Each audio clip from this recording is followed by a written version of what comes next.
everyone, I'm Captain Logan. Look, it's Austin the Day Ghost. It's a Tuesday night, and that means, once again, it's time for the Fighting? ReQuest. Oh, they're gonna say Tuesday nights. All right for fighting. It is that as well. And it's all right for uh, a Reviewing. revolution on a train, apparently. That is true. That is the theme of this movie. I'd start a revolution if I could get up in the morning. Anyway, so tonight's movie is brought to us by Mattbatt68. He requested this on Patreon. Thanks very much to you. This one is Snowpiercer, which was originally released in 2013. This is a Korean movie that was distributed by the Weinstein Company here in 2014.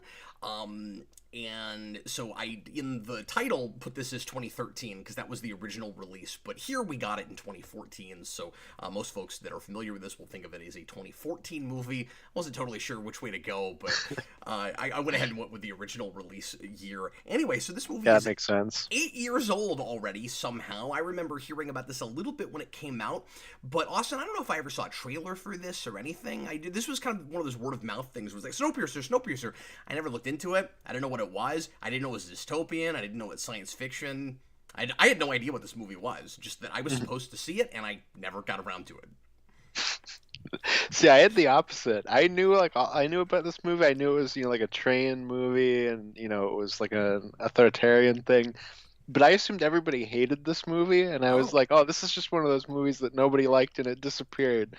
And then I found out it was from the director of Parasite, and it was like, oh yeah, no, this is apparently a really beloved movie. yeah, it was critically acclaimed and was made into a TV show that is still on, and I didn't even know that. It's on HBO Yeah, Max. I guess it's getting one more season. It's capping off at four, and I might try that out after this. I'm kind of curious to see how you would translate this to a serialized kind of format. yeah, and that's on Netflix here. Because when it finished, it was like, oh, do you want to watch the show? And I was like, oh, I heard about the show. That must have just started. Oh, it's on 3 seasons. Oh, interesting, because I actually had to rent this one. We didn't have it streaming anywhere here, and I thought maybe it would also be on HBO, but it wasn't.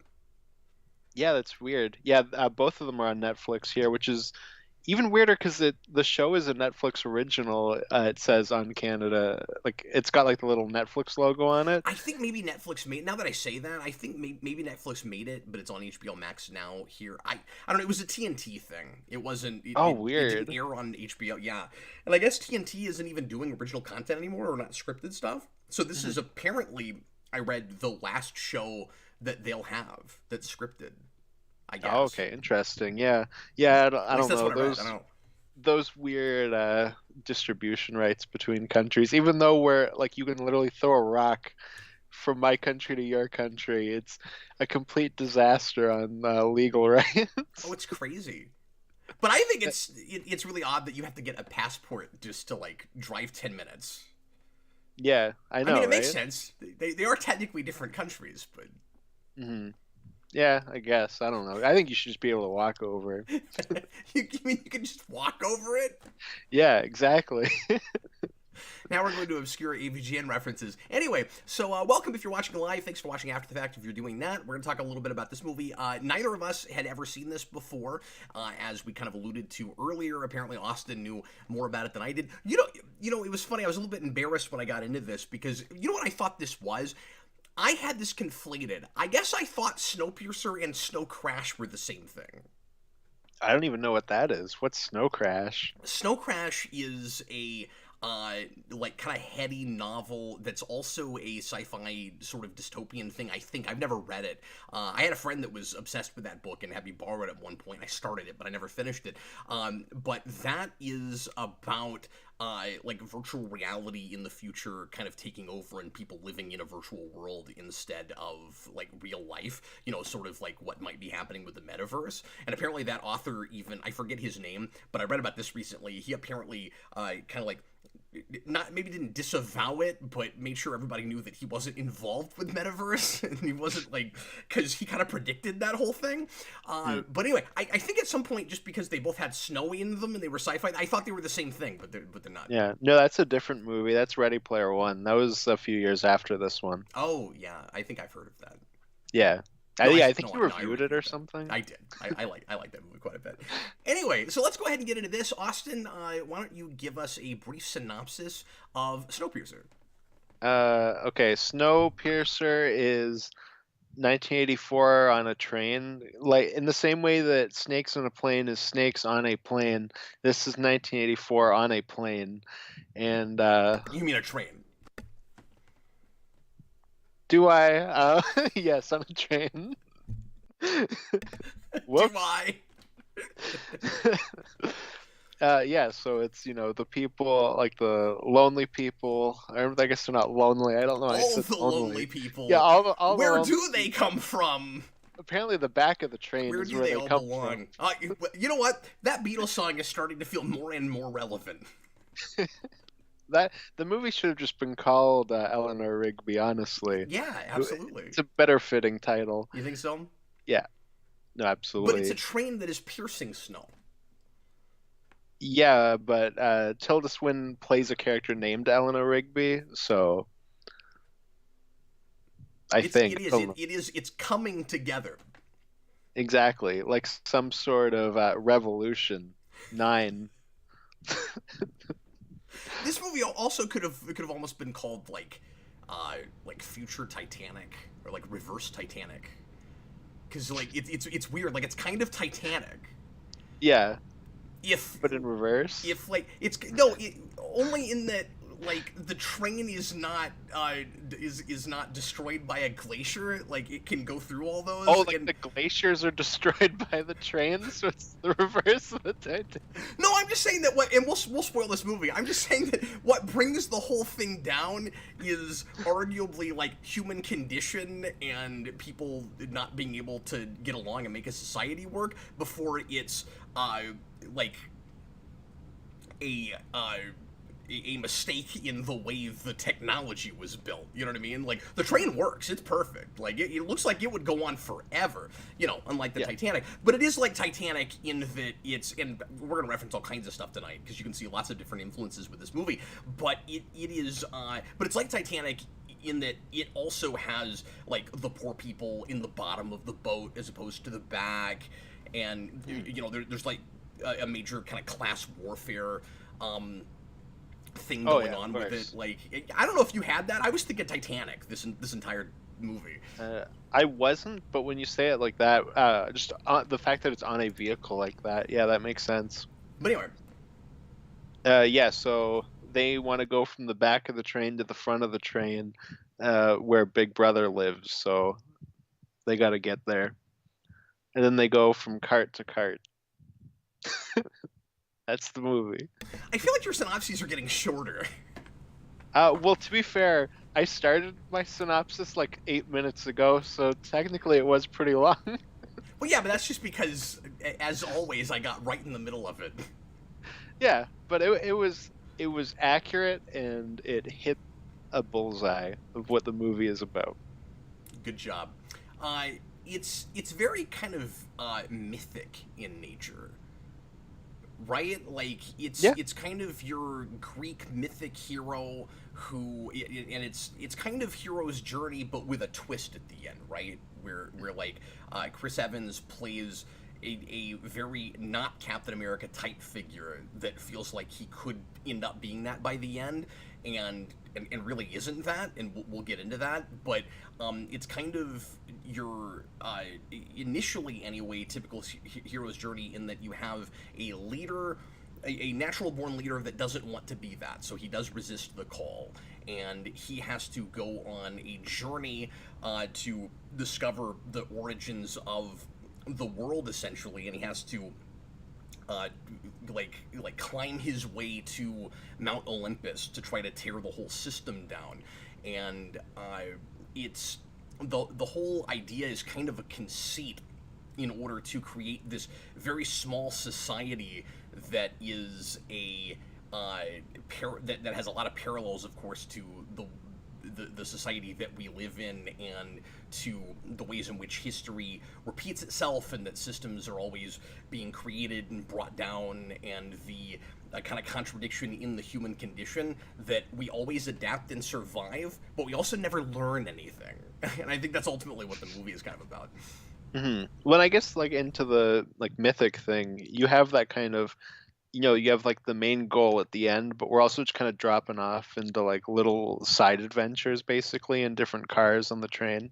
Yeah, I mean, it's a quest Yeah, exactly. kind of movie, and it's so many different things, right? Like, it's the Matrix in a bunch of different ways, particularly with the ending, but where you do have kind of a one sort of character, and you have the big revelation that the revolution that the character, that your protagonist is trying to bring about, was actually the idea of the system in the first place, that, like, the system knows that people are going to try to bring it down, and so it tries to use that to its advantage and bakes it into the way it runs things and uses it for population control. And but it's also the Wizard of Oz, and in a weird way, it's kind of Willy Wonka. With, like, if Willy Wonka had like a really depressing ending, where it's like, here's the keys to the factory, Charlie, and he's like, oh yeah, I should take that, and then he finds out that Willy Wonka is like absolutely horrifying, and that he's and that the Oompa Loompas are totally slave labor, and he goes, you know what, never mind, I'm gonna bring down the factory and destroy it, and then everybody runs out. Like, You say that like Willy Wonka isn't horrifying in that movie. it's like if the movie knew it. It's like if Charlie knew it.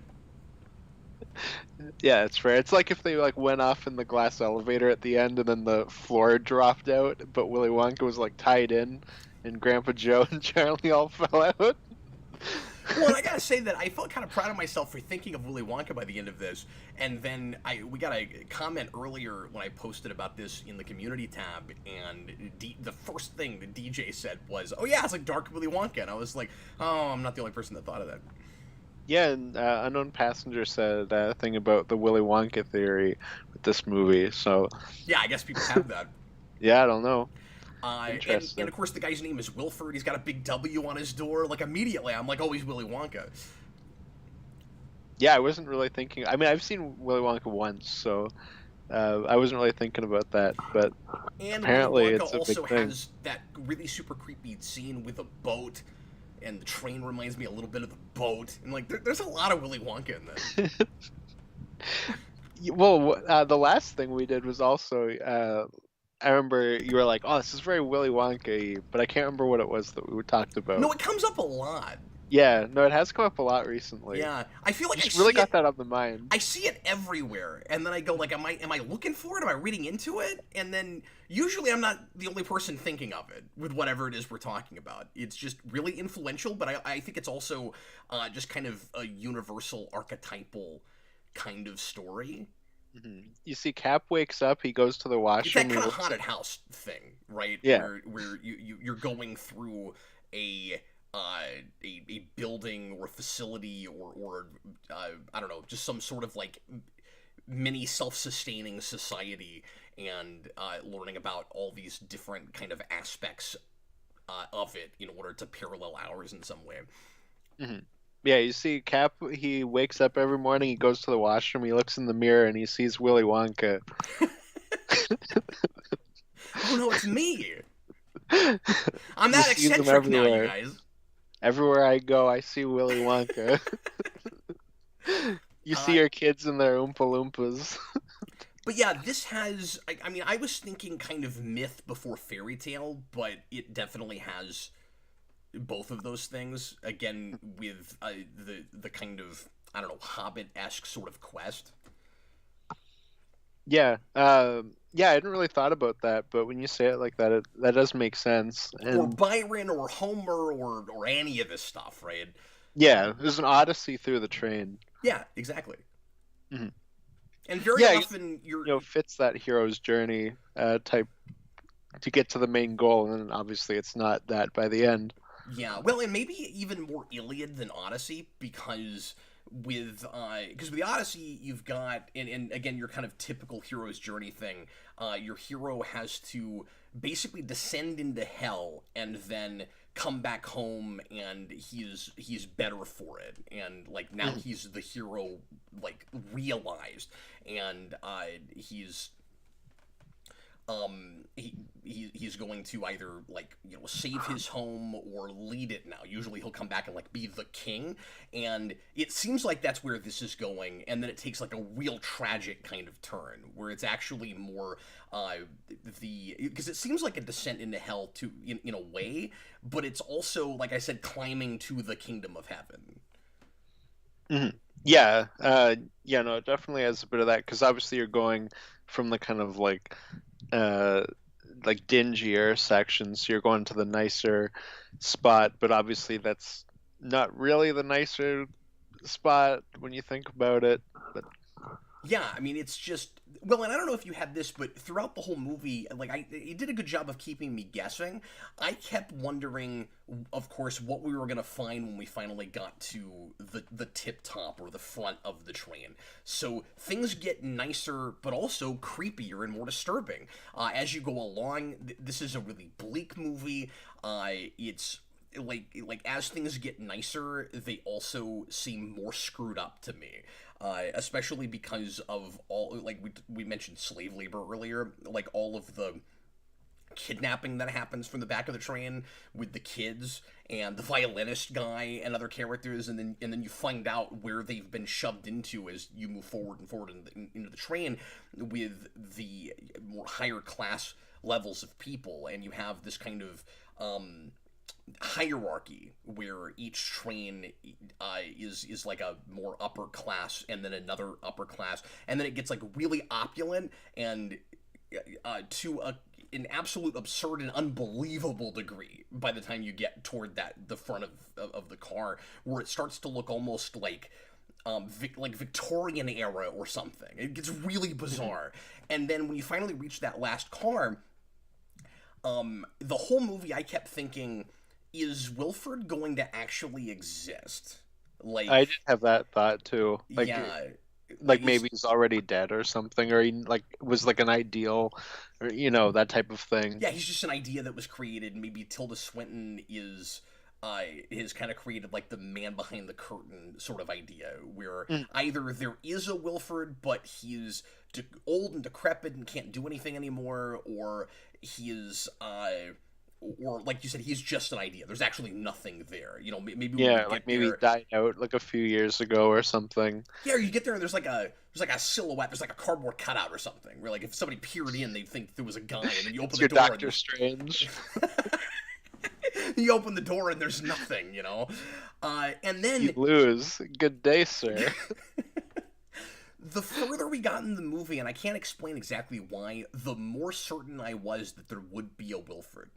And I was, because I started thinking, okay, it's gonna be the Matrix before it's gonna be Wizard of Oz. It's not gonna be exactly Man Behind the Curtain. Like, it sort of is, but when you get there, everything we're told about him is more or less accurate. Right? Like, he really is cooking steaks in the front of that train. Like, he really does have it better than anybody. He really is, cream of the crop at the top, can have anything he wants. And I thought maybe he'd be like a puppet of some sort of conglomerate at the top or something. And it's not that. He really is in charge. But I was pretty sure there would be some sort of big twist about what was really going on, and there was, and it's just that Matrix thing of the system was actually creating the revolution in the first place because it needs it to get rid of the extra riffraff in the back of the train. Yeah, exactly. I did have one question Yeah, because you mentioned the kidnapping thing, yeah. and so they set up Octavia Spencer. She is like her son, and She's really when they good in this, by the way. oh yeah, Octavia Spencer's great, and Tilda Swinton comes in. She's like she's taking kids from the poorer people at the back of the train, Who's and she horrifying and completely yeah disappears. I watched this with Brandon. When I mentioned Tilda Swinton toward the end, because I knew it was her, it blew his mind. He was like, "Oh, that is her." oh, you should show him the remake of Suspiria then, because she plays three characters in it, and you can't tell, and one of them's like a 90-year-old man, That's and it's awesome. crazy. She's amazing. Anyway, I'm sorry, I didn't mean to Yeah. interrupt you. Yeah, so Octavia Spencer like hides her kid in her dress, and Tilda Swinton walks over. I think it's somebody else maybe. I don't know. Somebody like comes over and they check to see, and there's like nothing there. Yeah, it's the And sorry, it's the lady with the creepily bright colored coat. yeah, and she has the measuring tape. She comes Yeah, back later on. I got them mixed up at first, but yeah, it's that woman. yeah, And she looks under her dress and there's nothing there, and then walks away. And then Octavia Spencer yells at her kid to run away, which is how they get him. And I was just really confused by that because I didn't think that they caught her with it. I had to watch it like 3 times. I wasn't sure what was happening. yeah. It's shot weird. So I think the idea is supposed to be that her dress or coat or whatever it is was large enough that she was able to get the kids to run behind it and then maybe like behind another person so that when the lady with the bright coat, it's like I don't know, it's like a off orange or something, but when she has that is a weird coat. I got fixated on the costuming, but anyway, so that Because when everyone else is so like darkly colored, and then here this woman comes in with her bright sweater. yeah, and that's intentional, of course. Oh Like, no, of course. yeah, you've got different color palettes in the movie to distinguish different levels of society, the different social Yeah, the different classes, facets. of course. And so the further into the front of the train you move, the less of a muted color palette you get. And I like that a lot because it kind of messes with your head. Sorry, I've changed topics now suddenly, but it kind of messes with your head where the more opulent and brighter and like happier and chipper looking it gets, the more weirded out I am. You know what I mean? Like I start to almost yearn for the muted color palette and like the more understated. Understated is not even the right word, but like the bleaker color palette, because I at least know that that's where the more like honest and earnest and better people are supposed to be. And then I start getting into this like kind of lack of humanity, the more things look appealing. And so it changes my brain chemistry while I'm watching it and says, if you usually would like this, you're supposed to hate it now. And like it kind of works. And then it kind of bookends and flips it back on its head when you get to the front of the car. Yeah, because it's like you start with like mainly like blacks, grays, like browns, stuff like that. Just like a darker color palette, and then you have a lot brighter colors in the middle. And when you get to the very end, it's like pristine, like white, like a J.J. Abrams Star Trek movie. Yeah, exactly. Mhm. But I think anyway. So with Spencer, I think the idea is supposed to be that the kids maybe went behind her and like behind some other people or something. I'm not totally sure, but what I wasn't sure was, but then are they under the coat again Well, I when they think finally well, run off? no, I think they're in the skirt or the dress or whatever, Yeah, and the woman like checks in there, but there's nothing just there, doesn't see them. and then turns around, and then Octavia Spencer just looks down and yells, "Run!" Like run at them. Yeah, So they run away, and that's why they get caught. yeah, and I'm not sure why. I don't understand if why. they Like, weren't caught. Like it seems like you're in the clear. Yeah, I didn't get that. yeah, I don't know. Maybe I'm wrong. Maybe I'm stupid. I mean, I am, but like maybe I like missed that. No, this movie I had had to watch it like 2 or 3 times. it had 2 or 3 moments like that where I wasn't totally sure what it was getting at, and it was kind of the placement of things was confusing. Hmm. Yeah, for sure. That was just a thing that stood out to me. And you mentioned the kidnapping part, and I was like, I need to make sure I throw this out because I don't know what's happening. We didn't really mention the initial kind of conceit and premise of this, that the reason we're in a dystopia is climate change, and that we had an attempt to fix global warming with a method that is apparently like a real theory that this is a thing that might actually work, and there's been some research into it, but nobody knows for sure what would happen if you tried it.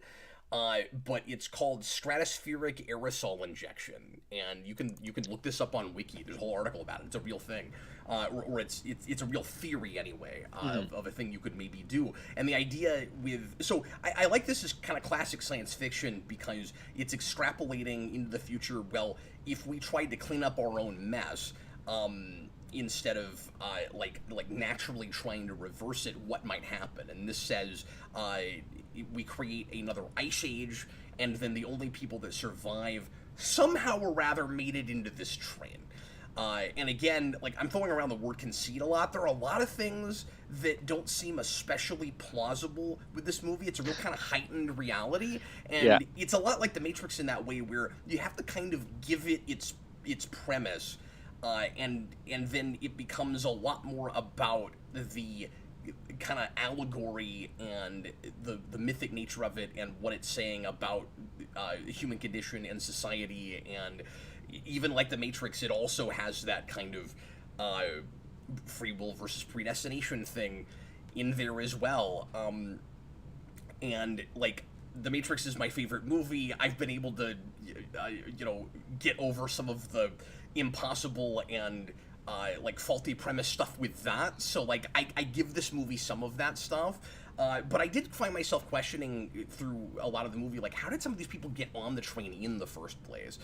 Because I guess it's supposed to be, like I said earlier, a self-sustaining ecosystem. And the guy that built the train, and was it supposed to be, Austin, that, like, the guy that runs the society, the Wilford guy, built the train? Yeah, he built it and combined every, like, major train track in the world. Yeah. Which is strange. Yeah, and there's a whole thing about, and of course, unreliable narrator, because it's a propaganda film where we get a lot of that exposition, so I don't know how much of it I can really be sure about. But in the propaganda film, that's shown to children so that they'll worship the guy that runs the train. It's all real messed up.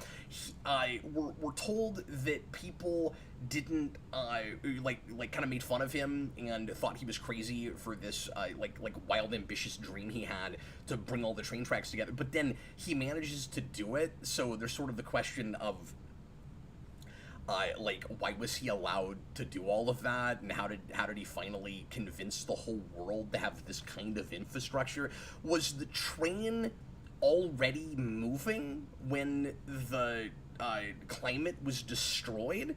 Or did it start after that? Was the timing that convenient, where they were just about to get the thing started and then they ruined the? Or did they push it into further? And remember, I only saw the movie one time, so maybe there's something about this and I missed it. But did they push the development of it harder, like faster, because they weren't sure what would happen when they tried to fix the climate, and there was worry that the Ice Age thing could happen? Because it's called an arc.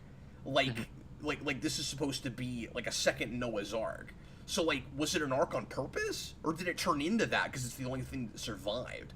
The movie wasn't super clear about that. Like, I think the premise is super simple and easy to follow at the beginning, and I like that. It's one of those rare movies with text at the beginning that I actually paid attention to and served the movie, and like as I watched it, and I felt like I was being rewarded for paying attention to that. It wasn't hard to keep up with. But I wasn't totally sure if the train was running already and all of that. Yeah, the inconvenient truth about that is that they don't really get into a lot of the kind of origin of the train.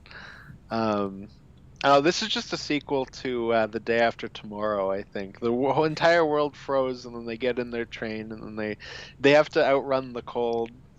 Boy, it's one of those movies where the sequel is shockingly better. I know, why couldn't I watch this in science class instead of that? This would actually be a better movie for science class if only it wasn't so bleak and ultra brutal and violent. I don't think you could get away with showing this to 16-year-olds in a high school. You never know. You show this to like 8-year-olds, it's fine. Did you find the setup with all of this and the kind of environmental aspect of it to be like too like heavy-handed? Like heavy-handed or anything? Not really. Because I was kind of okay with it. Yeah, it wasn't like in your face. It was just kind of like, yeah, this happened. This is the premise, yeah. Yeah, like, okay, moving on. Because I think that's why they don't really get into the origin of the train itself, is because it's just, oh yeah, like this is why. Okay, moving on. Like, let's kind of, that's just a conceit. Don't think about that too much. They almost like Austin Powers it, where they're like, okay, just enjoy the ride. Don't think about that one too much. Just keep going. I suppose. I mean, there's there's of course like a lot of dark satire and social commentary throughout the whole movie. I mean, the idea seems to be that, and tell me if you agree with this, because I do like that the movie is subtle enough about this and kind of lets me make my own read on it. Like I can have my own interpretation of events. It seems like maybe some of the point is supposed to be the social class structure and the kind of 1% versus the 99, the us versus them mentality that humanity has had over and over and over again throughout the ages is what finally ultimately destroyed us. And the few of us that are left do the same thing again with this train, and under the pretense, or depending on how you look at it, either the pretense or the necessity to keep the species alive. So when you get to the end of the movie, we've made all the same mistakes that we did that led to the end of our society. And then the big question that you have to ask yourself is who is more right at the end? And like, is the movie saying that the society that is left on this train, which is horrible, like deserved to be taken down, just like maybe the society that lost itself to climate change, because of the way it's treating the people in the back of the train? Yeah, like is that just where our species goes, and Yeah, that's just kind of the but history repeating itself? yeah, but what I'm saying is it saying that that like that society deserved to be taken down, so that's why that happened? Or is it saying that some of the people, like Chris Evans, some of the people in the back of the train are actually like the people that ruined society, where they went too up against like the new status quo, and if only they had left well enough alone, the species could continue. But like, even if it's horrible, it's a and I don't actually really think this is what the movie is saying, but I thought there might be sort of two sides to it, because Wilford, as screwed up as what he's doing is, sort of like in an Ozymandias way, he has a little bit of a point in that what they're doing is more or less working to at least continue and perpetuate the species. Like, if they kept that system going until, because we know that the snow is melting, and we're not told if he knows that's a question, but we know that the snow and ice is melting, and eventually people will be able to live on the planet again. You get a polar bear at the end. There is life, so like life found a way, right? So the question is it against the society on the train, or is it against Chris Evans for going up against it? Because keep in mind, he does die at the end, and there are only a couple of people that make it out. And if everyone on that train died, there is no humanity left. Two people cannot perpetuate the species. So I'm just saying, there's an argument to be made that there's kind of an argument on both sides. Like, I don't know. Yeah, yeah, and it doesn't really come down and say like this is the right way. Yeah. hmm No, and that And is I like nice. that it's not real messagey about it at the end. And this is a movie, and I apologize for being kind of inarticulate about this. I really need to see this again before I can decide what exactly my read is on the like moral, if there is one at the end, or if it's ambiguous, which side I would take. I mean, obviously, if I'm in that situation, I wouldn't want that system to continue. But if it's that or the species can't survive, and of course there is probably some sort of third answer, right? Like, maybe there's not enough to go around for everybody, but do the people at the back have to live so horribly while the people in the front live so opulently? Like, there's no argument for he gets to eat steak and nobody else does. Like, there's no argument for that. Yeah, yeah, no, absolutely. There has to be a middle ground somewhere where everybody could live more or less as equals. And then if you have to uh, like keep population down. I mean, it's horrible. I'm not actually advocating for this. I'm just saying in this really extreme sort of situation, that's when you go to like drawing lots or something, right? Where Mhm. like it's everybody on the train, the people at the front, the people in the back, everybody in the middle. We all draw straws. If we have to eliminate it, he says 74% they're going to get rid of the back of the train. Okay, so we all draw lots, and 74% of us all have to get shot in the head or thrown out of the Just train thrown or out, yeah. whatever it is. But at Turned at the least stake. we're equals. Hmm. You know, and there's Yeah, no trying to do a discussion about that as restructure. a possibility of a system. And I wonder what Chris Evans' character would create were he to take the offer from Wolford at the end and run everything. Hmm. Yeah, and kind of restructure everything in the train. Yeah, I mean that is a possibility. Who knows? I don't know. When you're given the like nuke the world button, you always press it. It's just like a rule in life.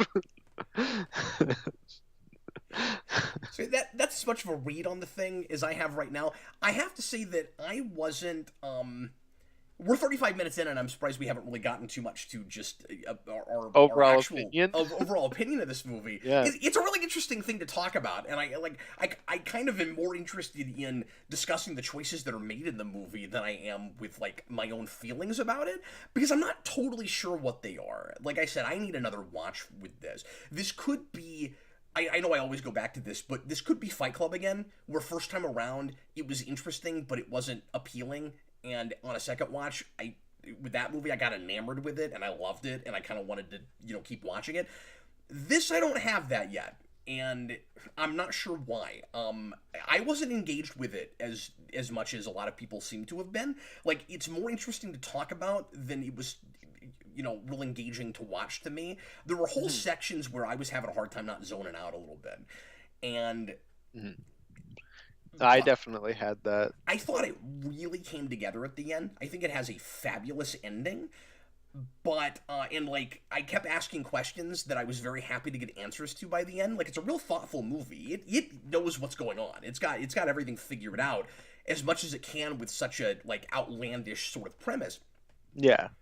But I couldn't decide if it was one of those kind of melting pot movies where it takes a lot of things that I've seen before and repackages them in a fresh way, or if it was a little too derivative. Like, I did have, you and I talked about this earlier, I did have a little bit of a been there, done that thing with it in quite a bit. Yeah, well, and because I read V for Vendetta when I was like 13, and I Yeah, became like really obsessed with this kind of like authoritarian, maybe not exactly post-apocalyptic, but in this case it is. it But is, yeah. that kind of a story. Dystopian, fascist, Yeah. yeah. So like I was looking at a lot of that stuff, so now it's just kind of, oh yeah, like it's all just kind of the same. Like you know what I mean? Like everything's just kind of 50 Shades of 1984 when you break it down. And so I did have that while watching it, where I was like, yeah, I've seen kind of everything this movie has to offer, and I Yeah, and didn't you're feel like, if I was super. 13 and this was the thing I saw, it It would would blow blow my my mind. mind. It would be like when I watched and read V for Vendetta. It would be like, oh man, this is crazy. You know, this is the most amazing thing I've ever Yeah, seen. because like I had that with The Matrix, I had that with Watchmen, and Certainly, this yeah. was kind of that again. Hmm. Yeah, exactly. And And I think done really well. Like I don't. certainly, yeah. I've seen this done way worse, of course. Like I was thinking while watching it of even something like Equilibrium, which is like super crazy action, Fahrenheit, what is it like Fahrenheit 451. Yeah, 451? Yeah. I don't know if you've ever seen that, but I had to I watch it haven't. every year in high school. I have seen the I think 70s maybe adaptation of Fahrenheit 451. I don't think we still have a great film version of that, but Mm. Yeah, I heard that new one wasn't very good. oh, I haven't even seen that. I forgot they made The one. Michael B. Jordan one, yeah, I heard that wasn't good. That's unfortunate. Yeah, what can you do? We have like a million of these types of movies. It's okay.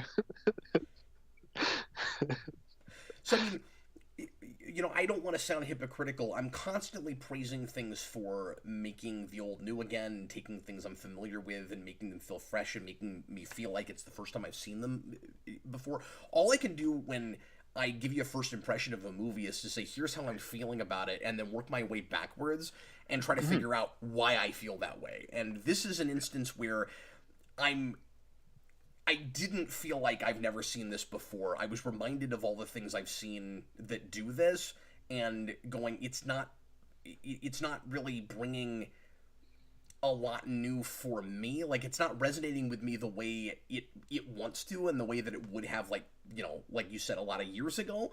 And I'm not 100% sure why, but like, I know that this is a real beloved movie, and that it's got, real high ratings everywhere. It's like 88, 90 on Rotten Tomatoes or whatever. And like, I would definitely flip my sign green, but I feel like almost too, what's the word I'm looking for? I don't know, like just too introduced to the concepts of this movie. Yeah, no, that's definitely how I felt. Indoctrinated or something. Yeah. It's also an action movie where I don't think the action is especially good. Like, I feel like a lot of the action's just kind of that kind of like late to mid 2000s to the I think we started to get away from it towards the middle of the 2010s, but that like really shaky, like fast cut action where it's like kind of awkward to watch, but at the time like people were obsessed with it. Yeah, it felt weirdly dated with that, even though this was only 2014, which I know was 8 years ago, but to me that was like last Friday. And because it is, I don't know, because it's as recent as it is, I don't feel like even being 8 years old, you can go, well, like, the CG is not great, but it's, so long ago, like, it's 2014. I mean, this was 2013, 2014, like, Age of Ultron comes out when this comes out, like... About a year after. This is when Dawn of the Planet of the Apes and Winter Soldier comes out, though. I guess a year before, but with Korea, but... I thought Ultron was the same Ultron's year 2015. As Winter Soldier. Is it really? Okay. Yeah, because it's the worst year for that's comic right. book movies. But you hear what I'm saying, like... Yeah, no, it's like it's right around there. Yeah. But you also have to have a little bit of perspective about the way the movie was made. Like, this is not a Hollywood blockbuster. This is not even an American film. Yeah. This director, it was his first his first English-speaking movie, which is why you have a character that doesn't speak English through a lot of the movie. I think that was partly done just to make him a little more comfortable on set, so that he didn't have to film nothing but English scenes, because he wasn't used to doing that. So I think I read that like only 85% of this movie is actually in English, and it was a $40 million movie, so like all of that money is on the screen. Like once I know that, it looks more impressive to me. Well, I don't have an issue with like CGI and stuff. I just think the action's kind of awkward because it's that like just the shaky cam. Just the way it's shot. Appropriate for this. Maybe some of the brutality put me off just because I wasn't sure like how necessary it was. Like, I'm not saying that it reads super gratuitous. It was just, I don't know, in places kind of a bit much, where I was like,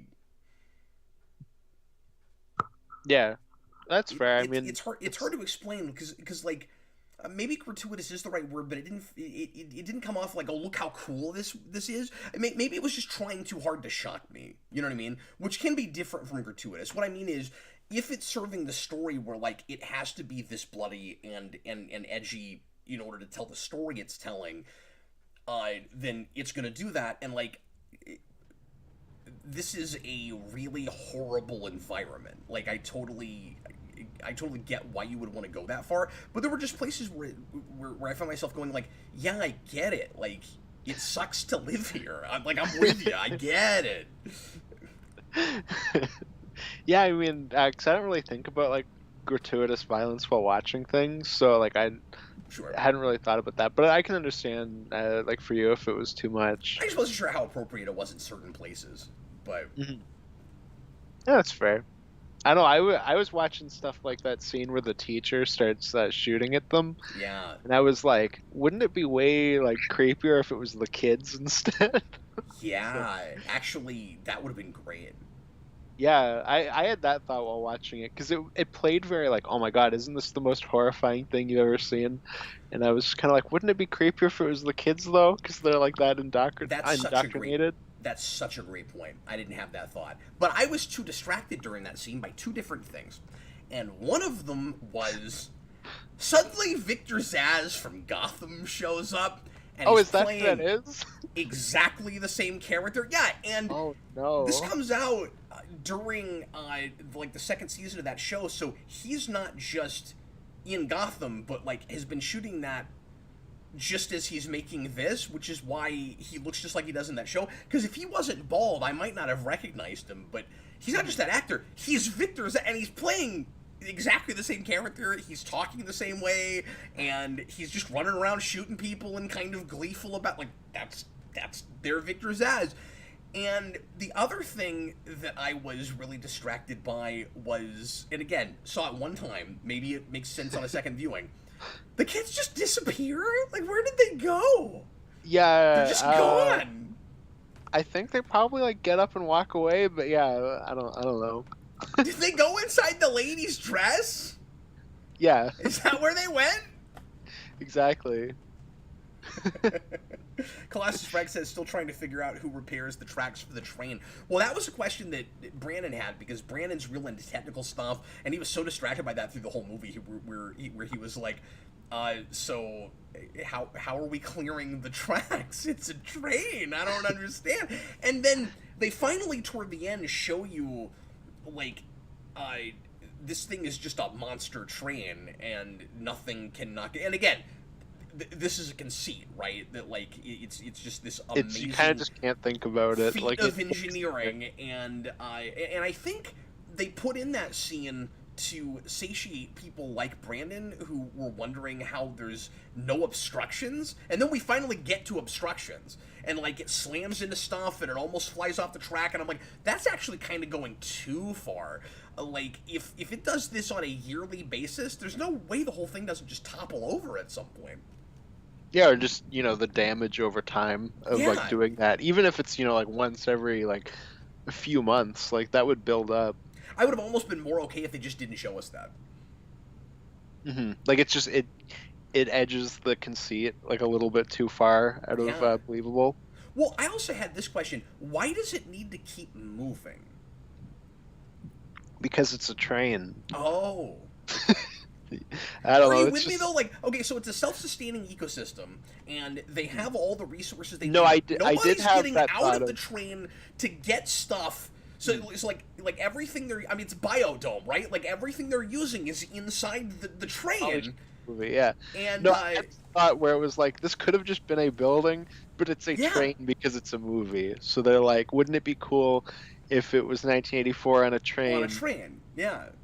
like Snakes on a Plane, but with a train? And it is a cool environment, because I like the idea of distilling all the different parts of society and the different social classes into train cars. Like, I think that's a fabulous idea. No, that is true. No, I did have that thought though of why couldn't this have just been a building? Like that would make more sense. There'd be less questions about conceit that way. Well, and I get the idea that like it was built to be a train, so that's what it is. But then, why don't you just stop? Yeah. That should just be on the Just on live the in the box. train. Captain Logan, why don't you just stop? That's on the box. So let's talk casting for a minute, because this is overall a really good cast, but this is another thing I was distracted by. I think the lead with Chris Evans is actually totally miscast. And I think, Absolutely. and I think that, and I know a lot of people aren't going to agree with me on this, because he's massively praised all the time for this movie. I was distracted by his casting, and I'll talk about why in a minute. But here's what's weird about it: he is maybe intentionally cast against type, and it doesn't quite work to me. nearly everybody else in the movie is typecast. And I was just so distracted by that. Like, really, we get to the guy, and I know 2 does not a pattern make. Maybe there's others, and I haven't seen everything the guy's done. But you get to Wilford, you get to your Great Oz character, and it's the same guy from the Truman Show. Really? So now this guy is just getting I think it's the same actor, right? So now we're just typecasting this guy as specifically. This is very specific as characters who run fake societies. Okay. Oh, that's great. Yeah, I guess everybody is just kind of, a character you'd expect them to be, with the exception of like Tilda Swinton, but you can kind of just take her and insert her into anything, apparently. But Swinton even is also a little typecast. She's giving a different performance than I've seen from her, but she plays these kind of like conniving, snivelly villains. Yeah, that is true. Who She has are to do working that for quite a somebody bit. else, but like, yeah, I don't know. Like Yeah. there's a little bit of her Constantine character in that. Like, I've only seen that once too, but I've seen her in like a bunch of stuff where she's very different. So she's it's less. like, Yeah, but that's yeah, why that is is, because you've seen her in lots of different things. But like John Hurt has played this role before. Oh, absolutely. He's also been in 1984, so that's 100% why. I didn't realize that. That's great. Well, yeah, he's in the old 1984. The second he showed up, I was like, that's why he's in this movie. That's why he's in the V for Vendetta movie. I like that Chris Evans is here for Chris Evans, because I'm sure at this point in his career he's already going, I want to make some things that aren't big MCU movies, and he clearly for a long time has been kind of desperate to get to stretch his legs and actually just be an actor, and this let him do more of that during a period where he's doing lots and lots of Marvel. So like it's great for him. On paper, and honestly, I love his performance too. I just don't think he's right for the part. Like, does that make sense? Can you have that? Can you go, the performance is fantastic, I don't buy it though? Like, he 100% does everything he can with this role. He's really intense. He is like, it's tragic and it's sad and it's just, he's not right for it. You get to the end and there's that wonderful speech about how, and I love that it went this far, and it gets real dark, and Brandon just looked at me and he goes, oh, this just went to a whole other level of disturbing, where he starts talking about how in the early days of the train, the people in the back had to resort to cannibalism, and that he knows what baby tastes like. That will stick with me. Like, I will hang on to that. That bothered me. I just didn't buy that backstory from that actor, because he just exudes like altruism, and I think that's why it's supposed to be so shocking. But like, it needs a Keanu Reeves or something. Like that role was kind of built for an actor like that. And then I'm like, well, it can't be Keanu Reeves because I'm already making too many comparisons to The Matrix. Like, it can't be that. But it needs to be somebody like him. Like, it really felt like, and I know this comes later, but it really felt like Chris Evans trying to be John Wick, and it didn't work for me. I think part of the issue is that Chris Evans, for like the first like bit of his career, is kind of just the Human Torch in every movie that he's in, where he's that like very jokey guy, and then he gets Captain America, and it flips, and everything that he does after that is Captain America. And like, this is obviously a darker version, but it's kind of a similar performance. So it's hard for me not to look at him and go like, yeah, he's Captain America.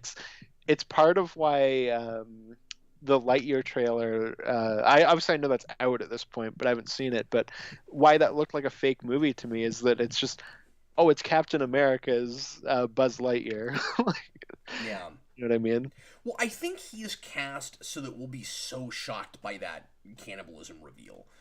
And what bugs me about it is, I read a little bit of the background on this, and one of the big challenges in this movie apparently was hiding how muscular he is, because he's shooting Captain America, so he's always got to be in like top physical physique. Yeah, he's jacked.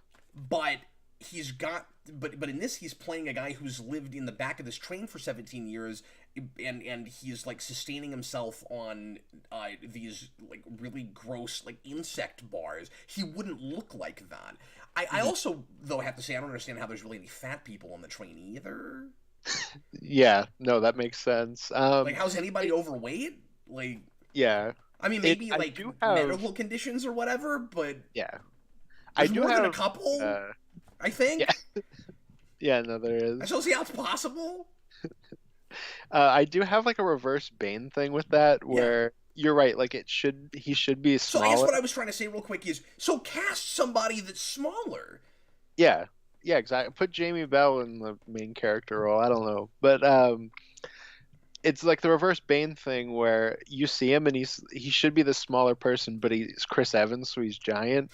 So it's no matter how you shoot it, he's giant in the Yeah. way that no matter how you shoot Bane, it's Tom Hardy and he's very small, and you can't convince me that he's big. That works way better though. I don't agree. I don't think he ever looks big in that movie. I don't know. When I heard that casting, I was like, that's insane. He's so small, and I was surprised by just how big he was able to get for that. So like, I think for me that worked more just because he was more muscular than I Had thought he it. could be. So I guess I Okay. gave them the height. Hmm. Yeah, that's fair, I But guess. nobody who plays Eddie Brock should also be Bane. I mean, I realize that that came earlier, but it is weird that somebody would get cast as both of those characters. That's weird, right? Yeah, no, that is absolutely weird. The guy in this that's Zaz, though, he should be Zombie in a movie with Bane. The Batman cast this guy as Zombie if you Yeah, do Bane, absolutely. because he looks like right off the page. Yeah, I agree. Hmm. So, are you with me on Evans, or did you buy his performance more than I did? No, it like took me out almost immediately, and was just kind of like, I wish you had a different lead. But like I said, he's weird in that I feel like he's He's so typecast in committed. two I mean, different he roles. does a great job. He's just not right for it. Yeah, yeah, I agree with that. I don't know. So yeah, What can you say? a bit of a mixed bag for me. I want to give this another shot at some point. I'm very curious about that TV show. Yeah, I also wonder because we talked about like the origin stuff with the train. I wonder if they go into that more in the show because you'd have more time. I would assume they must. The only thing I know about it is a full-on reboot, and Yeah, that's what I assumed. it takes place only 7 years after the apocalypse. Maybe there's episodes where they're like on ropes and they go to the front of the train with like big sticks and they hit debris off of the tracks and they repair them as they go. Or they get more child slave labor to do it. Yeah, they like launch kids out of a cannon Oh and like the god. front of the tracks, and then they have to quickly fix it before they get hit by the train. From the couple stills of that show I saw, it uses a completely different color palette. Like it's more colorful. Oh, okay, interesting. Is it just even TV lighting? I don't know if it's that, but it looked like it looked like a lot of blues and stuff, like a lighter Okay. blues, Mhm. not this real muted. Like could almost have been a black and white picture until we started getting further into the train. Anyway, Oh yes, like the poorer side is more of like a bluesy look. I would have been okay actually with going that stylized with it, where you With do that it the was Wizard of black and Oz white, thing. and It's then black and white at the beginning, and the further you get into the train, the more color comes into the film. I would have been completely fine oh with my god, that. that would have been crazy if you do it like it's like the sepia tone, like brown look, and the aspect ratio is really small. And And then it they go gets through big. the That'd be door, it gets awesome. big. They walk into a fully green room. That would be fantastic. That would be nuts. I think this could have gotten away with something like that. At least Yeah, with the color thing. I don't know about the aspect ratio, but maybe. it's just really small, and that's how you know. until Oh, eventually it gets to the other side of the train and it's IMAX ratio. well, Austin, you never really did a sign flip. Where are you on this after we've talked about it for an hour? I don't know. I'm right in the middle. I don't know which side. Mm, because watching it, I was like just kind of bored. So watching it, I was more on the red side. Uh, Talking about it, it's like leaned me over a bit more to the middle. So it's I don't know. Yeah, I mean, it's facilitated a good conversation, right? Like, there's Here, I meat will flip in a this coin movie. for you. There's stuff here that's interesting to talk about. Here, I'll flip a coin. Uh, you be feeling it. So are you going heads or tails? Heads. Okay, so heads is feeling it. Heads is feeling it. Yeah, Heads. So I'm feeling he's this feeling it movie. as well. That is the single most lukewarm feeling it we've ever had on any program where we've used the sign. Like, we've had people, including myself, who were like right in the middle like this, that had a really, like, okay, it's green, but like very, almost begrudgingly. He couldn't even decide. He didn't even make a choice. This was like trying to do the show with like Harvey Dent. hmm Yeah, so if I really wasn't feeling it, I would have just flipped again, like the Batman Forever Harvey Dent. Like, why even bother with the coin at that point? Okay, well, folks, thanks a lot for watching. Next time, we're going to be tackling the pilot and probably the next episode or two of Amazon's Invincible. This was requested by Dylan M., and that's a show that I meant to check out when it started and never bothered We with it. almost reviewed it. We did. I wanted to read some of the comics first. That's the reason I never got to it, and I just didn't get around to doing that. Mhm. And I don't know if I will, if I'll actually bother with that this time, or if I'll let that show be the first time I, uh, see any of that material. Mhm. I'm not sure how I'll handle it, but that is what we're gonna do next week. Actually, I'm sorry. Maybe I'll have a little bit more time. It'll be 2 weeks because I'm out of town all next week in Florida for another dance convention that my son has. So I'm having to skip the show one more time. But we'll be back right after that. So it's gonna be Invincible in 2 Tuesdays, not next week, but the one after that. Cool, cool. Yeah, it's If funny. We won't have done a Friday show for like 3 weeks in a row. I know. It's gonna be crazy. Well, I'm doing a Friday show this week, but you're out of town, so I'm doing it with Kareem, with Yeah, somebody exactly. else. You're out of town, and I'm out of town, then you're out of town again. We'll be back to regular This whole content. system's out of town. Yeah, somebody brought down the system, and now we're just gonna blow up the door with what you thought were drugs, and then only two Yeah, of they us had will their little survive. energon cubes, and they looked like Mysterio's hologram cubes in the '90s Spider-Man show. So yeah, back to regular programming after that. August is going to be our focus on requests month. So I don't know if we'll get ahead on this show. We might try to do a couple of extras. I'm going to try to do mostly requested rewinds that month. So at the very least, we'll have the 4 requests on this show, and then at least 3, if not 4, requests for Rewind Unscripted if everything goes according to plan. And then we might even try to do some requested stuff for the Friday shows. Yeah, just knock stuff out. Just... If you would like to make a request for this show, for the request, it's the $15 tier on Patreon, patreon.com/geekvolution. That allows you to do a one-time request, or to stick around at that tier to stay in the rotation. Right now, there's about a 3 to 4 month wait, so you can go in and do it one time, just request, or pardon me, just pledge for 1 month, or you can stick around. It's totally up to you. And you can request a movie, a comic, or a pilot for a TV show, or an episode for a show that you know that one or both of us knows pretty well. And that's how you do that. Thanks a bunch once again for watching. If you're watching live or after the fact, I was Captain Logan, and this was Austin the Day Ghost. I'm gonna get on a train and just keep on trucking. I guess it's not trucking at that point. Yeah, that one wasn't real well thought out. No, but that was the joke. Oh. See, if I have one that's like not well thought out, I can just say the joke was that it was bad. See, I was gonna try to make like Last Train to Clarksville joke or something, but I guess that would be the last train to anywhere. Mm-hmm. You should make a planes, And trains, it's not going anywhere. That's the irony. Is it's not even headed. There's no destination. No, just going in a circle. We should make a planes, trains, and automobiles joke to end the show out. Oh. Let's just pretend like you did that. Yeah. Just say the F word like 80 times in the span of a minute, like that movie does. Does it really? Yeah, that movie is like PG-13 the entire film, but there's one scene where they say the F word like 15 times in a row and they got an R rating and it's awesome. Oh, that's crazy.